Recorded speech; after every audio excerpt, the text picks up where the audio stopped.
नमो नमः। आज हम क्लास 10th के लिए अष्टमः पाठः विचित्रः साक्षी पाठ की हिंदी आपके सामने लेकर आए हैं। Part 1 video. आपने अगर मेरे चैनल को सब्सक्राइब नहीं किया तो आप उसको सब्सक्राइब कर लें, वीडियो को लाइक कर लें, इसको शेयर ज़्यादा से ज़्यादा किया करें। और अगर कोई भी आपको प्रॉब्लम हो तो आप कमेंट बॉक्स पर मुझसे पूछ सकते हैं। अष्टमः पाठः विचित्रः साक्षी पाठ का सार। प्रस्तुत पाठ श्री ओम प्रकाश ठाकुर द्वारा रचित कथा का संपादित अंश है। यह कथा बंगला के प्रसिद्ध साहित्यकार बंकिम चंद्र चटर्जी द्वारा न्यायाधीश रूप में दिए गए फैसले पर आधारित है। सत्यासत्य के निर्णय हेतु न्यायाधीश कभी कभी ऐसी युक्तियों का प्रयोग करते हैं जिससे साक्ष्य के अभाव में भी न्याय हो सके। इस कथा में भी विद्वान न्यायाधीश ने ऐसी ही युक्ति का प्रयोग कर न्याय करने में सफलता पाई है। अब पाठ की हिंदी पढ़ते हैं। कश्चन निर्धनो जनः भूरि परिश्रम्य किंचित वित्तम उपार्जितवान। किसी गरीब आदमी ने खूब परिश्रम करके कुछ धन कमाया। कश्चन कोई, भूरि अधिक, परिश्रम्य मेहनत करके, उपार्जितवान कमाया। किसी गरीब ने खूब परिश्रम करके कुछ धन कमाया। तेन वित्तेन स्वपुत्रम एकस्मिन् महाविद्यालये प्रवेशुम दापयितुम सफलो जातः। उस धन से अपने पुत्र को एक महाविद्यालय में प्रवेश दिलाने में सफल हो गया। दापयितुम दिलाने में। उस धन से अपने पुत्र को एक महाविद्यालय में प्रवेश दिलाने में सफल हो गया। तत्तनयः तत्रैव छात्रावासे निवसन अध्ययने संलग्नः संभूत। उसका पुत्र वहीं छात्रावास में निवास करते हुए पढ़ाई में जुट गया। संलग्न यानी जुट गया। तनयः पुत्र। एकदा स पिता तनुजस्य रुग्णताम् आकर्ण्य व्याकुलो जातः पुत्रं द्रष्टुम च प्रस्थितः। एक बार वह पिता बेटे की बीमारी को सुनकर व्याकुल हो गया और पुत्र को देखने के लिए चल पड़ा। रुग्णताम बीमारी को, प्रस्थितः चल पड़ा, तनुजस्य पुत्र की। एक बार वह पिता बेटे की बीमारी को सुनकर व्याकुल हो गया और पुत्र को देखने के लिए चल पड़ा।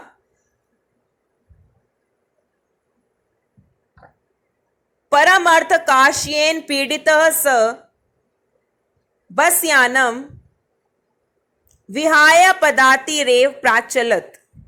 परंतु धन की कमी से दुखी वह बस को छोड़कर पैदल ही चला। पदाति क्रमेण पैदल, धीरे धीरे, विहाय छोड़कर। परंतु धन की कमी से दुखी वह बस को छोड़कर पैदल ही चला। किसी गरीब आदमी ने खूब परिश्रम करके कुछ धन कमाया। उस धन से अपने पुत्र को एक महाविद्यालय में प्रवेश दिलाने में सफल हो गया। उसका पुत्र वही छात्रावास में निवास करते हुए पढ़ाई में जुट गया। एक बार वह पिता बेटे की बीमारी को सुनकर व्याकुल हो गया और पुत्र को देखने के लिए चल पड़ा। परंतु धन की कमी से दुखी वह बस को छोड़कर पैदल ही चला।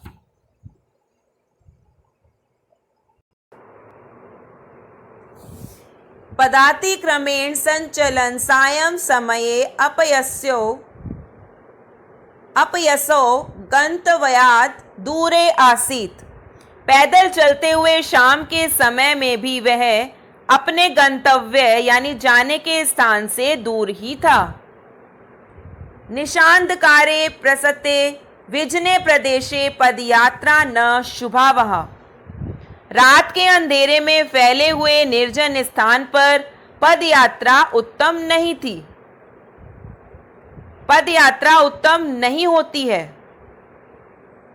एवं विचार्य स पार्श्वस्थिते ग्रामे रात्रि निवासम कर्तुम कंचित गृहस्थम उपागतः।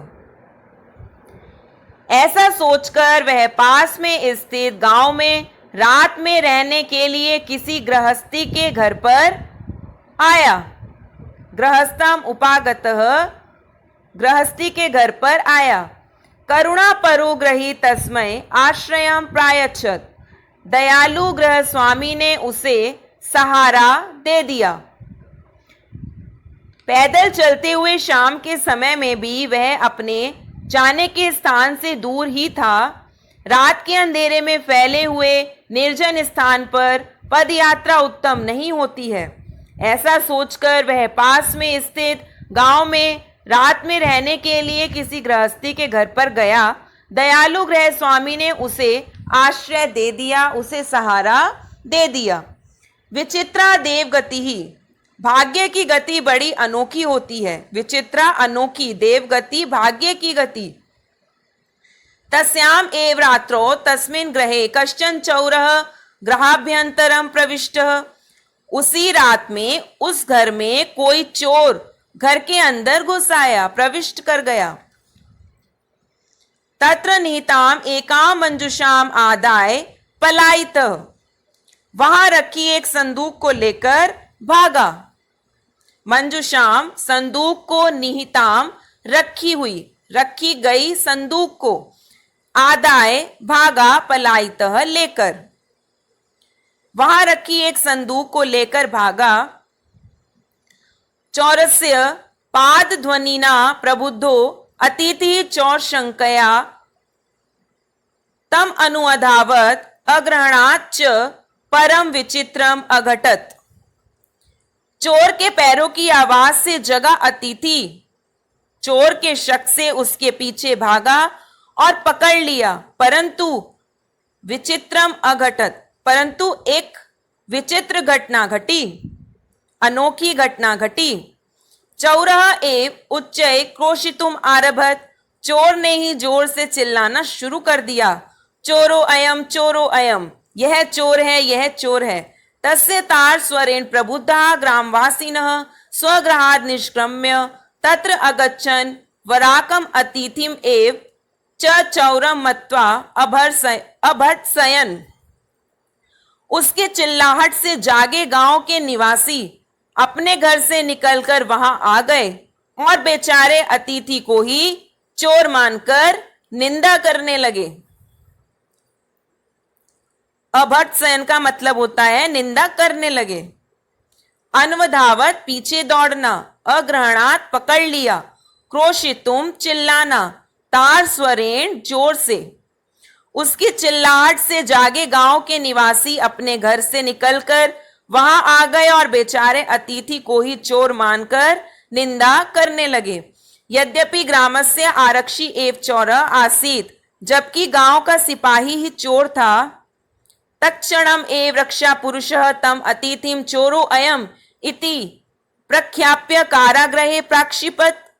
उसी क्षण ही रक्षक ने, यानी कि सिपाही ने, उस अतिथि को यह चोर है ऐसा मानकर जेल में डाल दिया। प्राक्षिपत, डाल दिया। प्रख्याप्य, कहकर। रक्षा पुरुषः, रक्षक ने। उसी क्षण ही रक्षक ने उस अतिथि को यह चोर है ऐसा मानकर जेल में डाल दिया।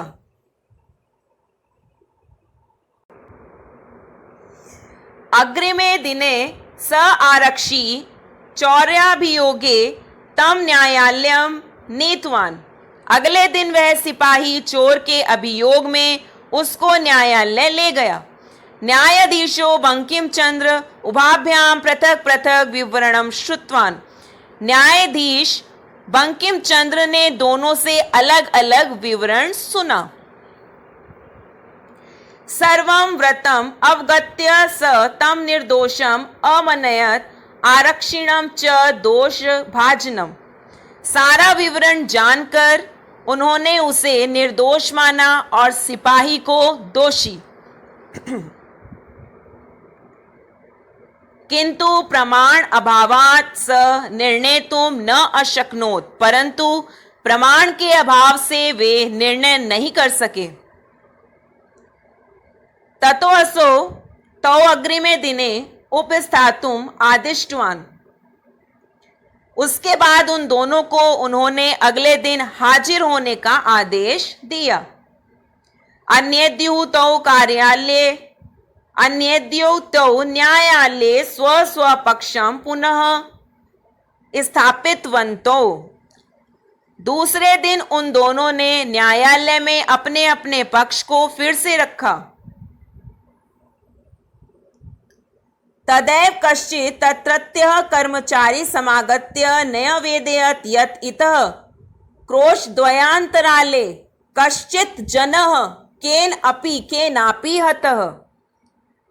तभी वहां वे ही किसी कर्मचारी ने आकर निवेदन किया कि यहां से 2 कोस की दूरी पर कोई व्यक्ति किसी से मार डाला गया है। तस्य मृत शरीरम राजमार्गम निक्षावर्तते, और उसकी जो लाश है वो मुख्य सड़क के पास पड़ी है। आदिश्यताम किम करणीयमिति, आदेश दें कि क्या करना चाहिए। न्यायाधीश आरक्षिणम अभियुक्तम च तम शवम न्यायालये आनेतुम आदिष्टवान। न्यायाधीश ने सिपाही और कैदी को उस लाश को न्यायालय में लाने का आदेश दिया। आदेशम प्राप्य उभौ प्राचलताम, आज्ञा को पाकर दोनों चल पड़े। तत्रोपेत्य काष्ठपटले निहितम पटाच्छादितम देहम स्कंदेन वहंतो न्यायाधिकरणम प्रति प्रस्थितो। वहां पहुंचकर के लकड़ी के तख्ते पर, काष्ठपटले लकड़ी के तख्ते पर निहितम रखे हुए, पटाच्छादितम कपड़े से ढके हुए को वहंतो ले जाते हुए, वहां पहुंचकर के लकड़ी के तख्ते पर रखे कपड़े से ढके शरीर को कंधे पर उठाए हुए न्यायालय की ओर चल पड़े। आरक्षी सुपुष्ट देह आसीत, सिपाही मोटे और शक्तिशाली शरीर वाला था। अभियुक्तश्च अतीव कृशकायः, और कैदी बहुत ही पतले शरीर वाला। भारवतः शवस्य स्कंदेन वहनम तत्कृते दुष्करम आसीत, भारी शव को कंधे से उठाना उसके लिए बहुत कठिन था। सभार वेदनया क्रंदति स्म, वह बोझ उठाने के कष्ट से रो रहा था। तस्य क्रंदनम निशम्य मुदित आरक्षितम उवाच रे दुष्ट, उसका रोना सुनकर प्रसन्न सिपाही उससे बोला, अरे दुष्ट, तस्मिन् दिने त्वया अहम चोरिताया मंजुषाया ग्रहणात् वारितः, उस दिन तूने मुझे चोरी की संदूक को लेने से रोका था, चोरी की पेटी को लेने से रोका था। इदानीम निज कृत्यस्य, अब अपने किए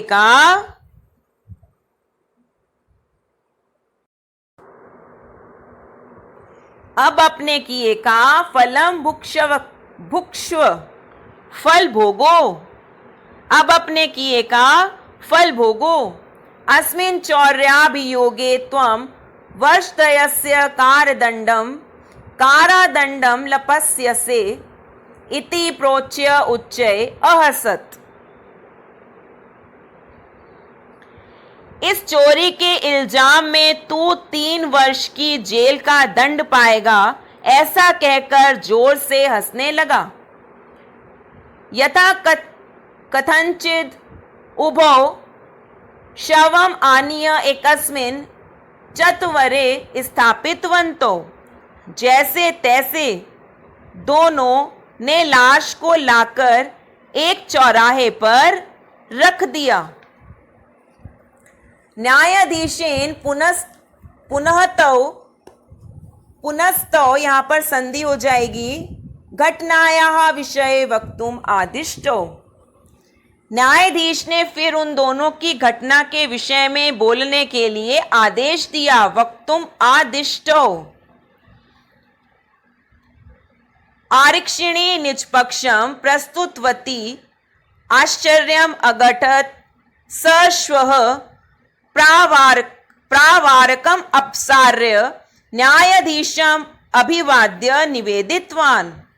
सिपाही द्वारा अपने पक्ष को रखने पर आश्चर्यजनक घटना घटी। वह शव कंबल ओढ़े गए कपड़े को हटाकर, अपसारे का मतलब होता है हटाकर, न्यायाधीश को प्रणाम करके निवेदितवान बोला, मान्यवर यानी कि महोदय, एतेन आरक्षिणा अध्वनि यदुक्तम तद्वर्णयामि। इस सिपाही ने रास्ते में जो कहा था उसको कह रहा हूं, उसका वर्णन कर रहा हूं। त्वया अहम चोरितायाः मंजुषायाः, तुम्हारे द्वारा मुझे चोरी की गई मंजुषा को लेने से। त्वया अहम, तुम्हारे द्वारा मुझे चोरी की गई मंजुषा को लेने से। ग्रहणात् वारितः,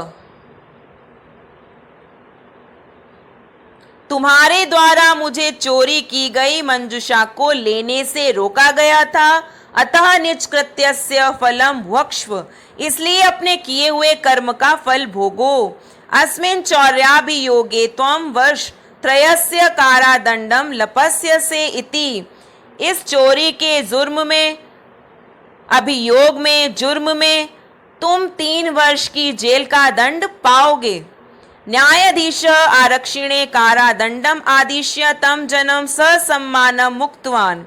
न्यायाधीश ने सिपाही को जेल के दंड का आदेश देकर उस व्यक्ति को सम्मान के साथ छोड़ दिया। अतएव उच्यते, इसलिए कहा गया है कि दुष्कराणि अपि कर्माणि मति वैभवशालिनः नीतिम युक्तिम समालंबय लीलया एव प्रकुर्वते। मीनिंग है इनके, दुष्कराणि का मतलब कठिन, कर्माणि कामों को, अति वैभवशालिनः बुद्धि की संपत्ति वाले, नीतिम नीति को, समालंबय सहारा लेकर, लीलया खेल खेल में, प्रकुर्वते कर जाते हैं। मति वैभवशालिनः बुद्धि की संपत्ति से युक्त। बुद्धि की संपत्ति से युक्त लोग नीति और युक्ति का सहारा लेकर दुष्कराणि कर्माणि, कठिन कामों को भी खेल खेल में ही यानी कि आसानी से ही कर लेते हैं। यहां पर आपका चैप्टर 8 पाठ की हिंदी समाप्त हो गई है। धन्यवाद।